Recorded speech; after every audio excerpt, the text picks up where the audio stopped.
Hi Kim, how you doing? I'm doing okay today. Good. Last week we discussed you trying to help the veteran get seen and make an appointment. How did that go? Well, he came in on Monday like I told him to, and there was still some hesitation about him being seen, but I refused to take no for an answer and let him leave the clinic. And come to find out, he had pneumonia and needed to be hospitalized, so they shipped him to Charleston via ambulance from our clinic.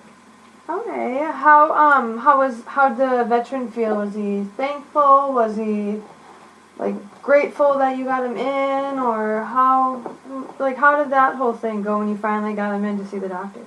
He was angry because he had to wait so long and they had refused to see him a couple days prior to, and I was angry because it happens every single day. With you being angry, do you ever say anything, or how do you express that anger towards issues like this? A lot of times I hold it in, or I'll discuss it with other veterans.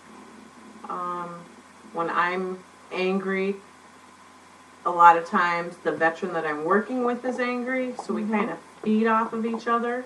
Mm-hmm. There are times where I do say stuff to my supervisor or the doctor that I work with, but that never goes anywhere. Because they're just, in my opinion, there for the paycheck. They're not there for the veteran. Okay. That makes a lot of sense that you would feel that way. We also discussed last week that you felt like the nurses were lazy. Have you went to your supervisor about that, or have you discussed it with anybody? I've talked to my supervisor about the number of patients that the nurses see, because they don't see anybody other than who's on their schedule. Yeah. If they do see them, it's for 2 seconds to make them an appointment.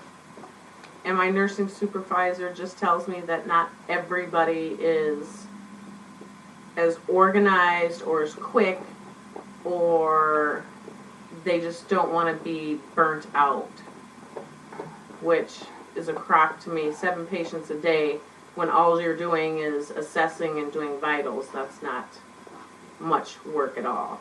Yeah, very true. I'm not a nurse, so I can't really say how I would think I would handle that situation, but sounds like you handled it okay. You don't let that bother you though as you're going on through your shift, right? Or does it bothers me some days? Some days I let it bother me till the end of the day, until I walk out the door. Okay. And other days I just cuss them underneath my breath, then move about my business. Okay. Well, how about next week? Let's try to think about new ways to kind of do like an anxiety stress relief, or other ways than you cussing underneath your breath. And sometimes that might make the situation worse. So let's try to work on things that will make you feel better and make sometimes the situations feel better. How does that work? Okay, so do you want me to think of ways, or do you want me to just wait and we work together on finding ways, or should I bring up my own suggestions? Yeah, how about that would actually be a good idea.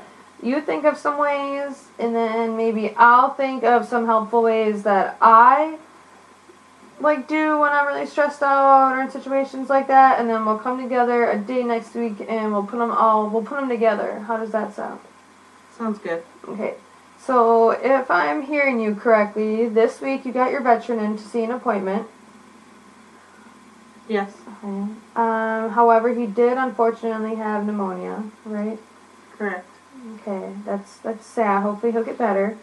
And then we also discussed how you dealt with nurses, or how you felt about them being lazy, and the fact that you went and talked to your supervisor. Does that sound about right? Yeah, that's Okay. what we discussed. Okay. Well, then next week we'll come back and we'll talk about ways, like I said, for you to kind of relieve your anger or anxiety and stress, and then we'll continue from there. How does that work? Perfect. All right, I'll see you next week. Thank right. you. Bye.